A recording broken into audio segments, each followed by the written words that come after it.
So we are Affinity E-sports. We're a Newtown-based esports organization focused on healthier and happier gaming. We deliver that through a couple of different methods. One is that we work with parks and rec departments and other municipal departments to deliver after-school programming, summer camps, and a number of other programs that really bring more structure to gaming and esports. Our focus is really on how do we help parents and community leaders understand the benefits of gaming and help kids within these communities and also adults engage in a way where people can very clearly see those benefits. So we've started by launching a studio here in Newtown. We also run club teams. So think of traditional sports teams. We have Rocket League, Valorant, League of Legends. We have Super Smash Ultimate. And those teams are structured just like a traditional sports organization might be or a traditional activity where we have practices, matches, a responsible adult and mentor that helps guide the teams.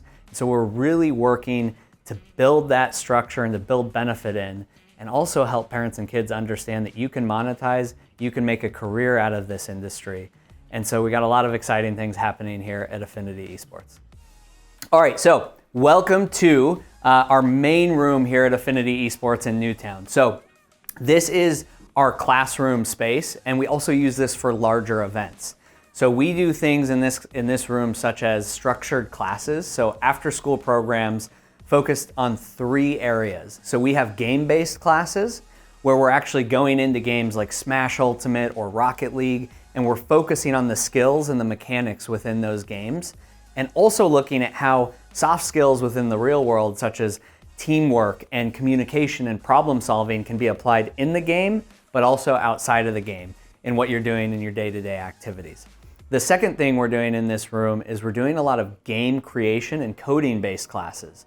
So we're doing things like Scratch and coding in Minecraft education, and really hoping to spark a lot of energy and excitement around this industry from more of the computer science and engineering perspective. Finally, we do a lot of content creation, graphic design, and streaming-based courses where we talk about how that side of the industry can work for individuals that are really interested in being a part of production teams or working on the marketing side of things and developing content. So really 3 different tracks, and this is our classroom and where we focus on doing that. We do larger events such as youth game nights in this room as well, birthday parties, things of that nature, to also show the lighter, kind of more energetic and casual side of gaming. All right, so we just showed you guys our classroom and kind of our main room setup. Now we're gonna enter, and while we're walking over to our comp room, this building was actually built in the 1850s. So it's a very old mill building, and you can see when you look up in the rafters, there's a lot of character here, and it's not necessarily a traditional setting for an esports space, but that's what we loved about it. We're set in an actual state park, and we've got this beautiful mill building that actually creates quite the environment. So this is our competition room. So this room is where our club teams play. So I had mentioned a little bit about that before, but this is actually where we have our teams compete against other youth teams in the nation. So what's really cool is we have a setup in here with about 6 computers. We've got a 7th one on the far side, which is actually a streaming machine. But we have our 5 competitive machines for players, and then we have an additional one here in the corner that's for coaches. So the teams are actually able to come in here for practice. We've got a video up so they can do VOD reviews and actually see replays, see what they're doing well, what they're not doing well. And then the coach, while they're actually playing, has a machine where they can be seated with 2 monitors. They can be watching multiple players. They can be guiding the team, and they can also leverage that equipment for practices, which makes this a really, really powerful scene when we're actually working with our teams. All right, so we can continue our tour, I think. So we're going through here, actually, that secret door, sorry. All right, so I will preface, this room is the least structured of all of our rooms. So this first room, we opened in April, so we just crossed our year. You guys are basically here on our year anniversary, which is awesome. So we started in April, we launched spring programming in the classroom. This space, this competition space and streaming room, we launched this in September. So this room has been up and operational since September of last year.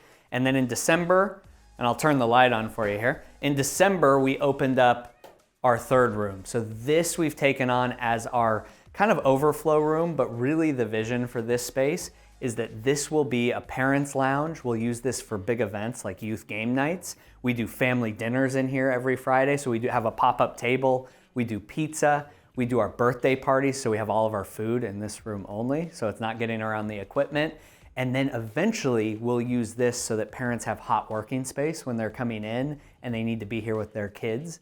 They'll be able to have a space to work and be here on site, but not necessarily stuck in the other room where there's not much space.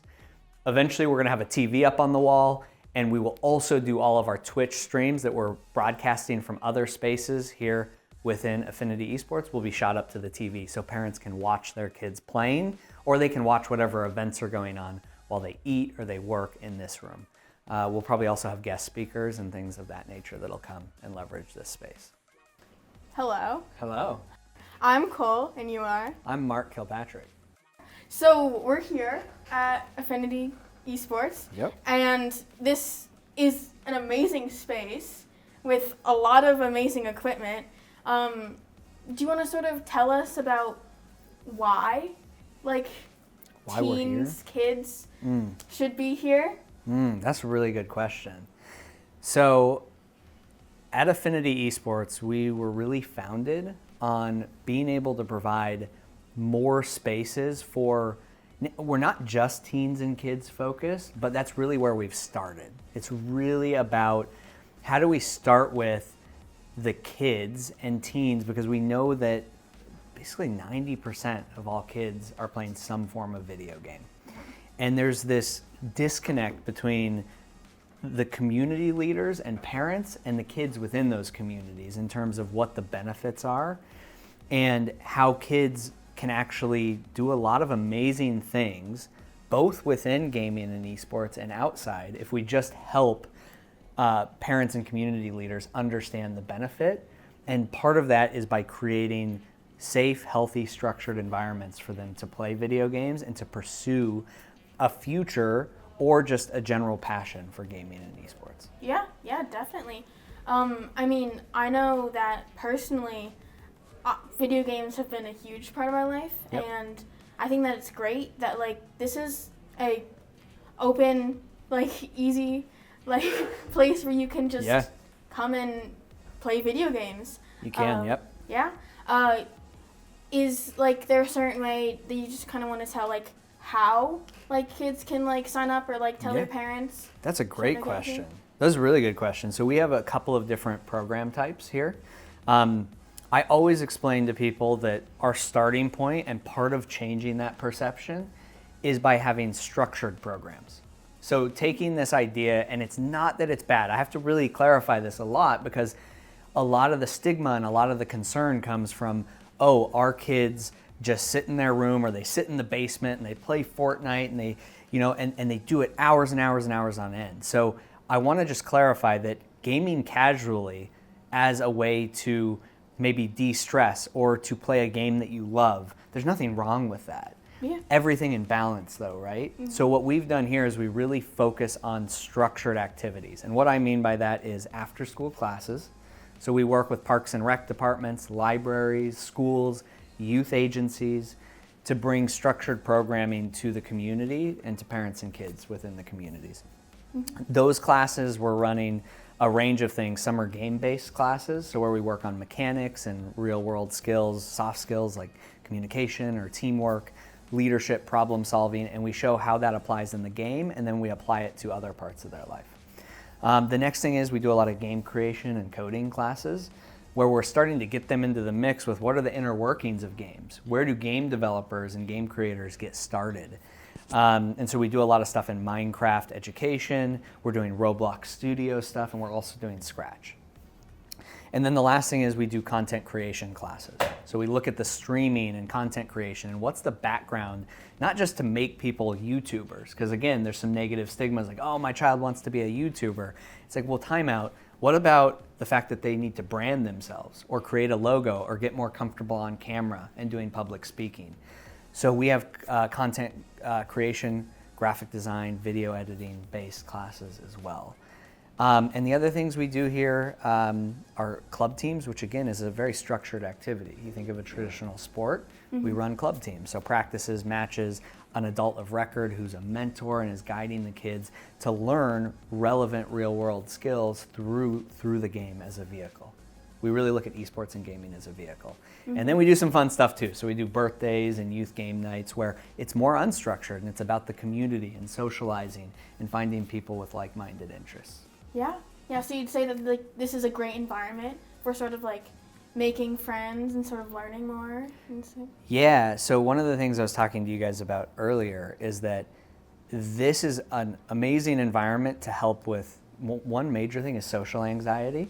So we're seeing a lot of kids and parents come in that aren't really sure how to manage this severe, and whether the social anxiety was an underlying thing all along or through the pandemic was increased, right? Because we know that was a major thing. So we're seeing that this is a space where people are connecting over this common love of gaming and esports, and they're finding more comfort in socializing over time and being here. They're finding new connections and new friends. And a lot of times there's situations where kids are being bullied or they're in an uncomfortable situation at school. This is a community where everybody's coming together. So we have a large portion of our population is neurodiverse. We have kids that might be on the spectrum, might have dyslexia, social anxiety, as I said before.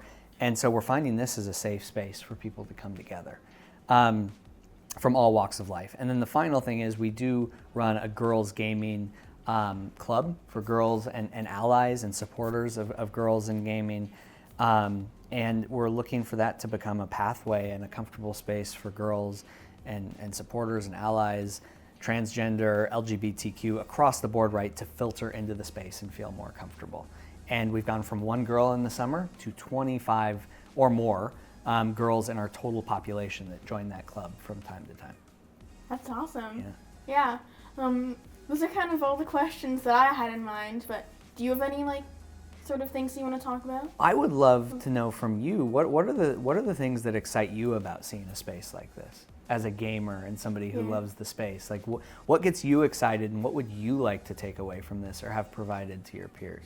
I think it's like great that this is sort of like a space that you can sort of come and like talk to people that's like not just in a bedroom. Like I know like I sort of learned about gaming from like my dad and like my stepbrother, and like just like sort of an area where you can come and like be with other people is really awesome. I thought it was really interesting about sort of the teams where like you can like be like a leader. I thought that's awesome.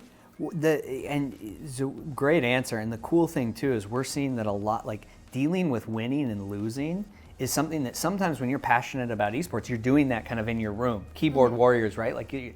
So we're seeing that accountability is important because we want to remove toxicity from gaming. So you get to come in, be a leader on a team, be a good communicator on a team, be part of playing for something that you believe in, like Affinity E-sports or an organization like us, right?